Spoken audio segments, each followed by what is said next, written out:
For soccer weight loss, the first tip is to get a Fitbit. Using a Fitbit or a step counter just like this is a great way to burn more calories doing something that takes little effort. The recommended minimum number of steps per day is 8,000, but if you're looking to lose weight, 10 to 12,000 should be your minimum. Fun fact, walking burns the same amount of calories as running, it just takes a little bit longer. As a soccer player, this simply means finding more ways to play the game you love. Tip number 2, do not cut out all fat. And you need fat to use the fat-soluble vitamins A, D, E, and K, and fat also helps with satiation, which is the feeling of fullness. When you take out fat from a product that naturally has fat in it, you need to replace it with other ingredients to make it more tasty and profitable. This likely means doubling or tripling the sugar and adding in other ingredients to improve the consistency and flavor. Being fat-free is perfectly fine for foods like fruits and vegetables because they're generally fat-free to begin with. Processing to remove fat does not need to occur, so avoid getting those packaged goods that have the fat removed from them. Tip number 3, avoid thinking that there's a magic pill. There is no magic pill that'll do the work for you. Thinking that there are magic pills out there develops the habit of always looking for the easy way out. Leave the mindset of finding the magic pill and the overnight success to other people that are unwilling to work because they're not going to be able to get the results with that mindset. The trick is knowing that things rarely get easier,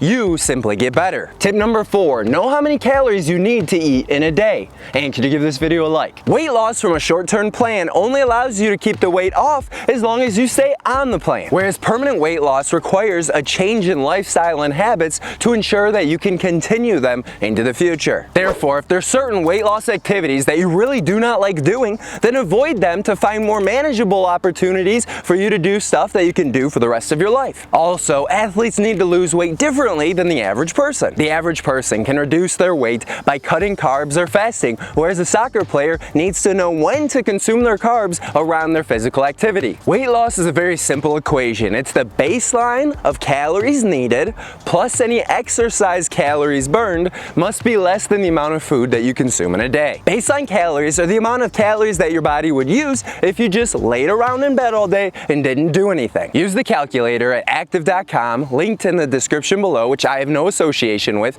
to determine how many calories you need as well as the different macronutrients that you need to comprise those calories. 3,500 calories are roughly the number of calories in a pound. Generally, trying to lose 1 pound per week, which roughly equates to 500 calorie deficit per day, is something that's achievable enough without having to drastically reduce your energy levels. Almost always avoid trying to break a bad habit. Instead, find a good habit to replace it. For example, you get a sugar craving and have a bad habit of eating chocolate. A better habit would be to eat dark chocolate. A good habit when a sugar craving strike is to eat a piece of fruit. By the way, I'm Dylan Joseph, trainer and #1 best-selling Amazon author. Tip number 5, find your ideal body fat percentage. As a soccer player who has a lot of muscle mass, don't be so worried about your BMI, also known as your body mass index. Cristiano Ronaldo is 6'2", 188 pounds at his peak physical condition, but according to the BMI body mass index scale, he's overweight, which we both know is laughable. A better guide is to use how your body looks in the mirror and your body fat percentage that you can determine, again at active.com. Tip number 6, drink more water. Water flushes out toxins from your body and improves digestion. Also, drinking beverages like juice,